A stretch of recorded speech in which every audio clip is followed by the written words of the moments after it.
జార్ఖండ్ సీఎంగా ప్రమాణ స్వీకారం చేశారు హేమంత్ సోరెన్. మూడోసారి ముఖ్యమంత్రి పగ్గాలు చేపట్టారు.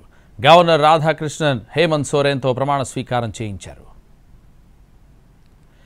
హేమంత్కు రాంచీ హైకోర్టు ఇటీవల బెయిల్ మంజూరు చేయడంతో గత నెల 29న జైలు నుంచి విడుదలయ్యారు. నిన్న జేఎంఎం ఎమ్మెల్యేలు హేమంత్ సోరెన్ను శాసనసభాపక్ష నేతగా ఎన్నుకున్నారు. చంపై సోరెన్ కూడా సీఎం పదవికి రాజీనామా చేశారు. ఆ తర్వాత జేఎంఎం కూటమి ఎమ్మెల్యేలతో కలిసి గవర్నర్ను కలిసి ప్రభుత్వ ఏర్పాటుకు ఆహ్వానించాలని కోరారు హేమంత్ సోరెన్. గవర్నర్ ప్రభుత్వ ఏర్పాటుకు ఆహ్వానించడంతో జార్ఖండ్ సీఎంగా ప్రమాణ స్వీకారం చేశారు హేమంత్ సోరెన్.